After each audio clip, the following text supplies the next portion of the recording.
verse 11 of chapter 9 of Shreemad Bhagavad Gita.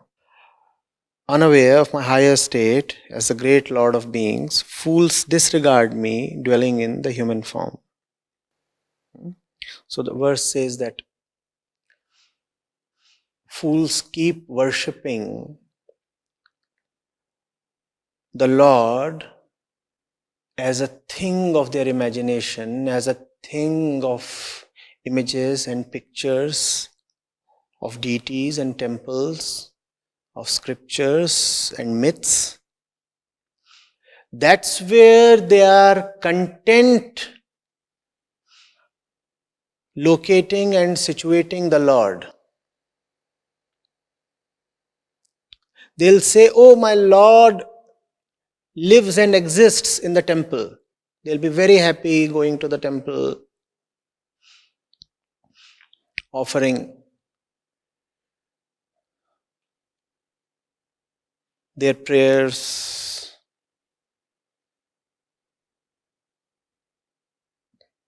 They'll be very happy garlanding an image or idol. They'll be very happy singing songs.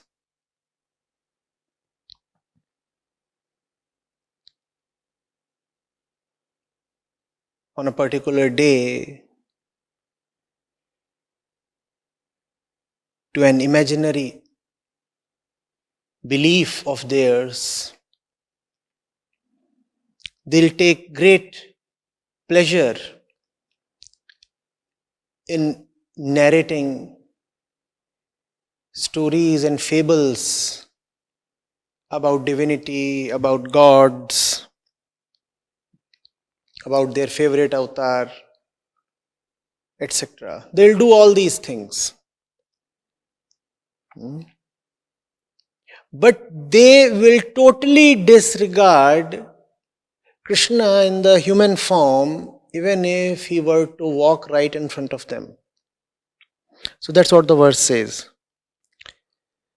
Unaware of my higher state as the great Lord, fools disregard me dwelling in the human form.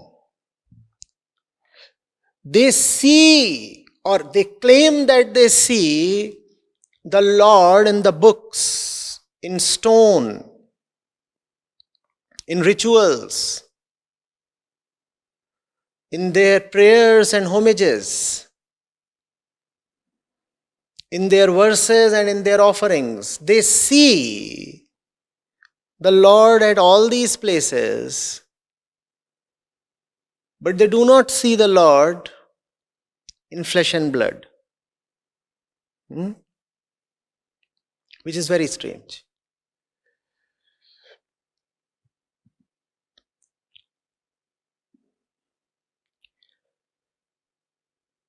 The question says, here Sri Krishna is saying that deluded persons do not recognize the avatar and do not know the divine personality of the avatar.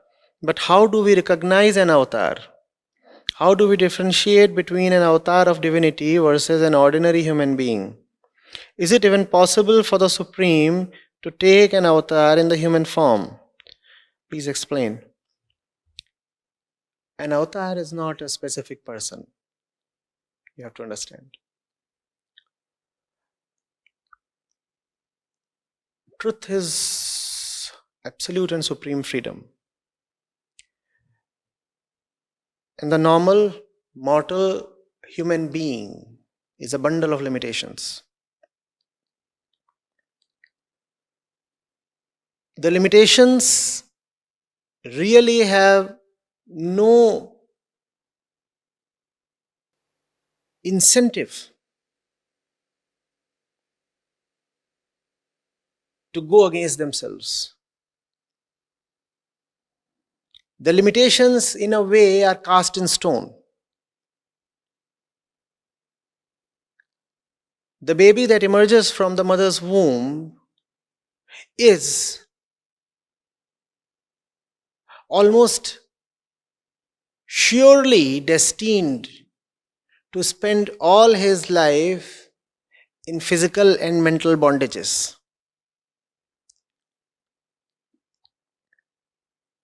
So there is a great difference between the truth and the human being. The truth is absolutely free. The human being is condemned to live in bondages of all kinds. Yet sometimes a meeting happens. When that meeting happens, it is called an avatar. That meeting is the avatar. The person, no person, is not an avatar. Are you getting it? When you see human limitations struggling against themselves, that's an incidence of avatar. When you see an ordinary human being going against himself, that's an avatar.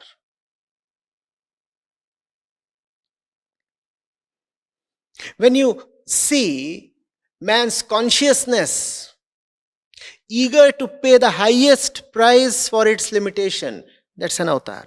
That's how you are to recognize an avatar. Or rather, an incidence of avatar. It is not necessary that one person be permanently labeled as an avatar. If right now you are overcoming inner obstacles, for example, to attend live to this session, then this is an incidence of avatar. You are the avatar. Whenever man clenches his fists and says that he can do something that is beyond his animal conditioning, then you could say, oh, he is no more a human being, he is an avatar in this instance. Not permanently. Do not label him as an avatar. But right now, he is deciding to be something bigger than and better than his usual little self.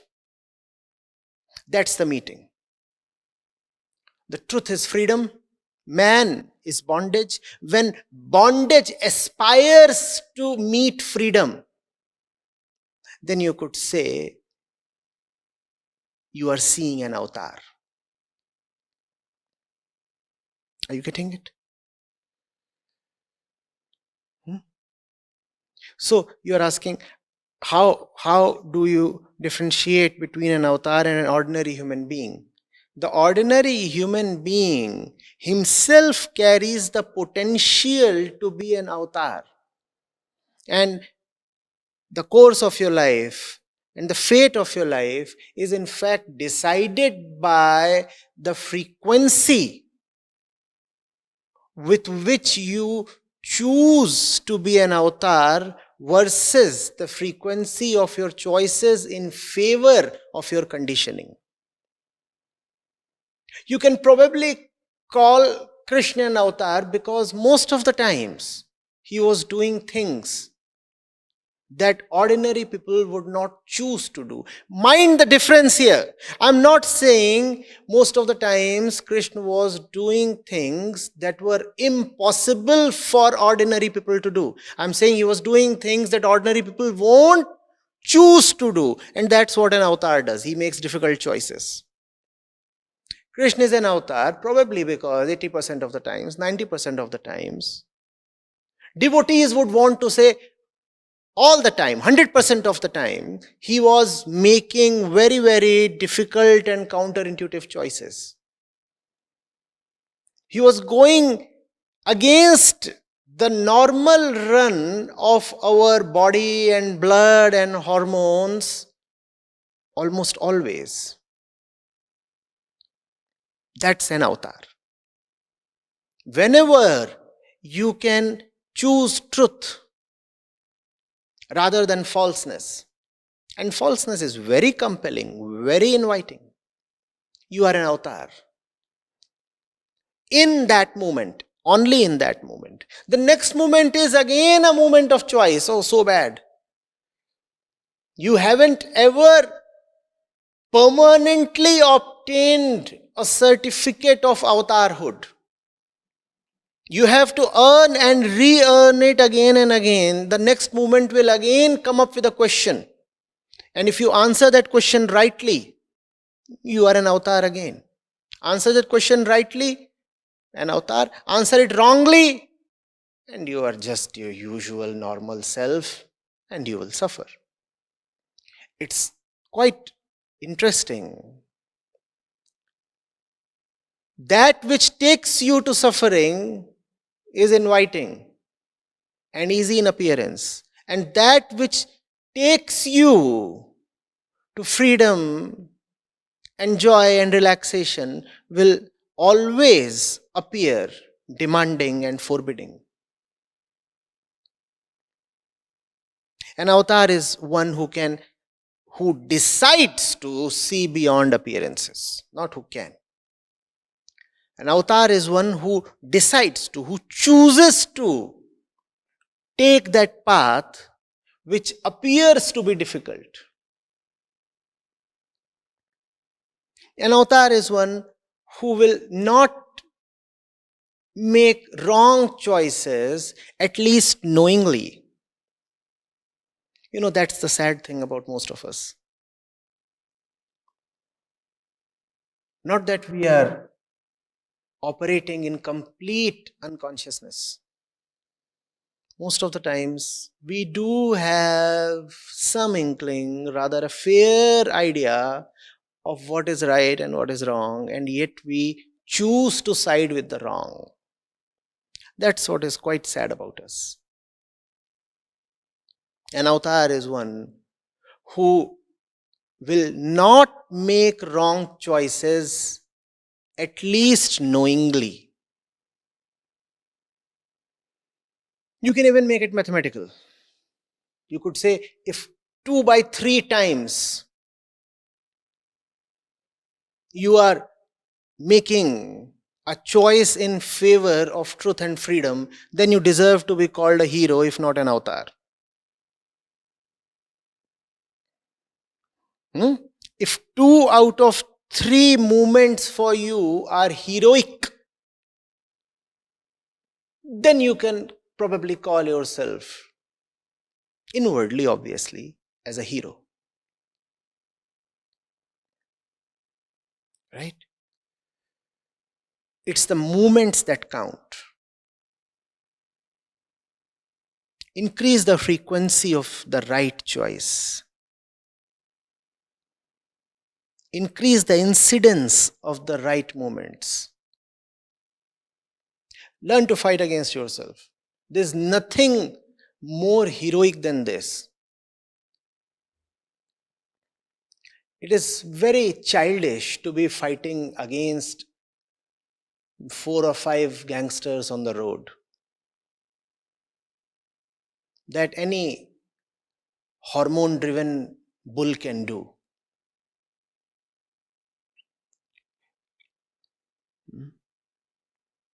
And it's also not exactly an adult thing to be fighting against the entire world for even the highest of causes. Even that is semi-childish.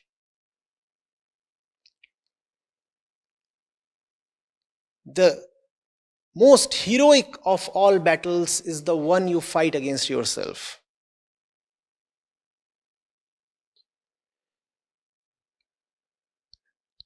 Be a winner. Beat yourself. That's what the avatar does. What do you think? The avatar does not feel the temptations that you do? He does.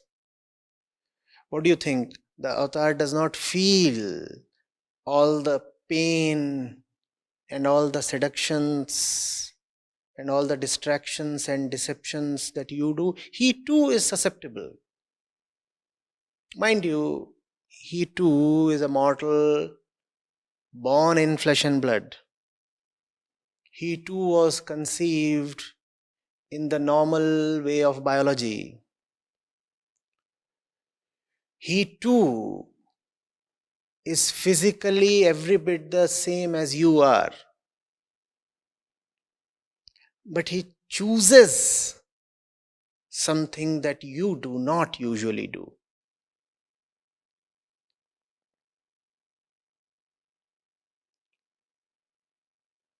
That choice is what matters.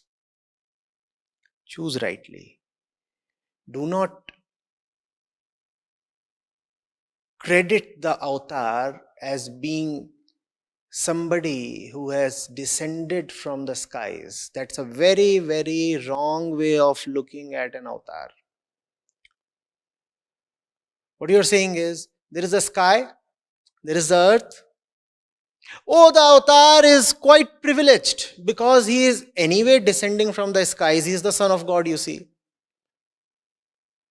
The word avatar itself is quite misleading. When you say somebody is an avatar of, let's say, Vishnu or somebody, then what you're saying is that person already has a backing of some great authority. He is an avatar of Vishnu. So Vishnu is behind him, you see, already. And you are not an avatar. Vishnu is not behind you. So you have already consoled yourself that it's an uneven playing field. You have already told yourself that the avatar is bound to do miraculous things that are beyond your capacity. After all, he is coming downwards from the skies. No, that's not the right way to look at the avatar. The right way to look at the avatar is, the avatar too belongs to the soil and the earth just as you do. But he has chosen to rise upwards. He is not coming down from the skies. He is rising upwards towards the sky. His default state is much the same as yours. But you create stories. You invent lies. You say, no, no, no. The avatar's default state is the sky. False. The default state of the avatar is just the same as yours. Both of you belong to the soil. Both of you belong to flesh and blood. But you decide to continue to roll in the soil.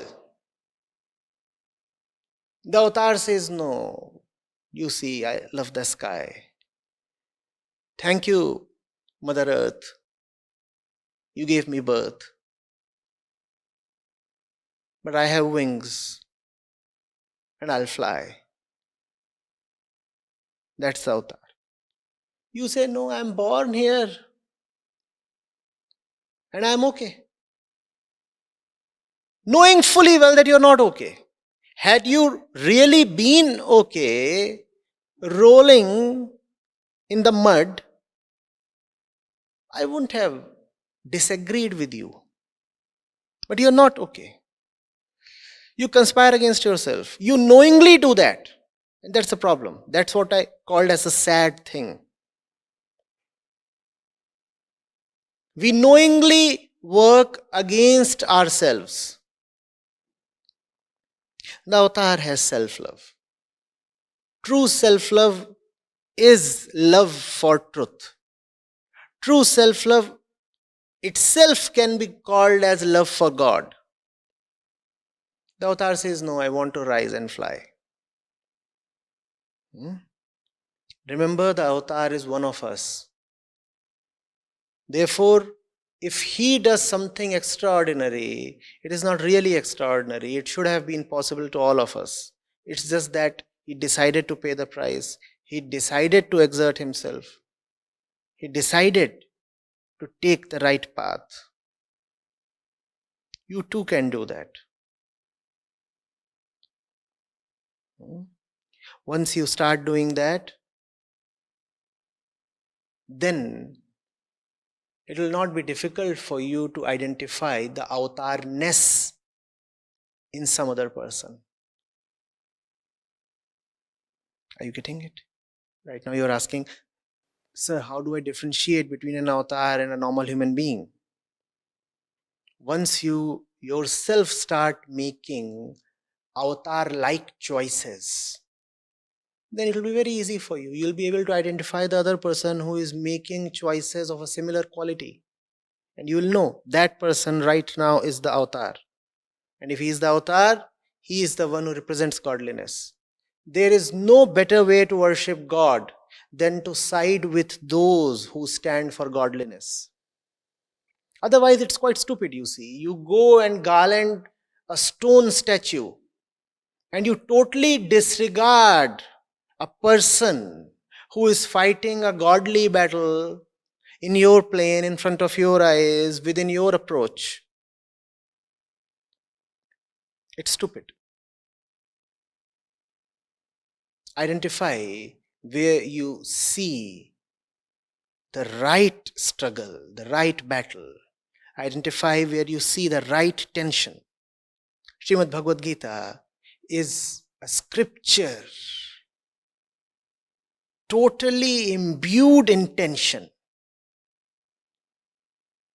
From the very first verse, from the very first page, the tension is palpable.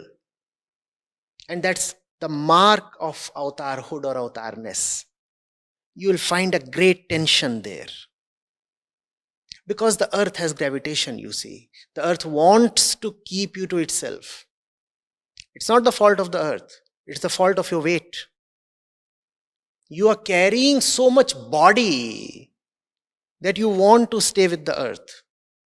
Therefore, whenever you will want to fly away, there will be tension. The avatar has to be identified by this tension. Forget all your imaginary stories about relaxation and peace and restfulness. Where there would be an avatar, there would be an environment of tension. The same kind of tension that you see when a man is struggling really hard to break his chains. He's not smiling then, or is he? But there is a great joy in witnessing his struggle. Is there not? And when I say there is a great joy in witnessing his struggle, please do not use this statement to just keep witnessing. Assist him.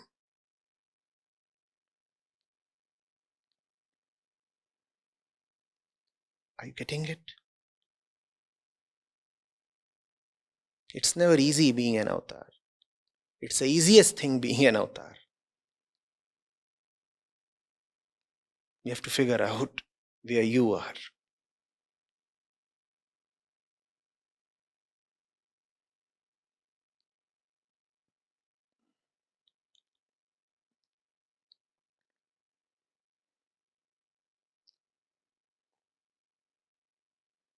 Has there been a single avatar who has not spent his life in struggles? Name one. And life is not worth it if it's not spent struggling rightly. What is it that you remember the most about Sri Krishna? What is it that you remember about Ram? What is it that you remember about Buddha or Mahavir? What is it that you remember about any person worth talking of in the spiritual sense? His struggles. And that's how you can identify avatarness, where it really is. You will see the right struggle. You will see a bloody struggle. You will see a man drenched in his own blood. But if you have great spiritual notions, if spirituality for you is peace and relaxation and the holy smile, then obviously you will miss the avatar, even if he is right there in your face. Unfortunately, that's the brand of spirituality being peddled these days. We say, oh, spirituality means being calm and relaxed and unconditionally loving. Go teach that to Krishna. Tell him to unconditionally love Duryodhan.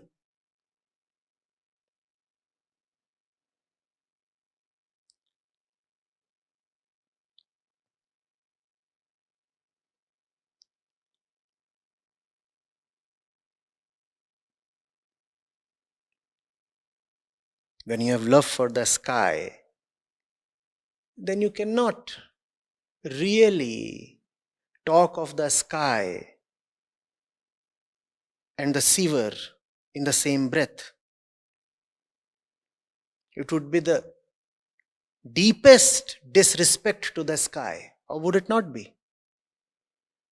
There's a sky and there's a gutter, and you're talking of both of them as the same, saying, oh, I unconditionally love everything. What nonsense. Or is it so that your path to the sky goes through the sewer?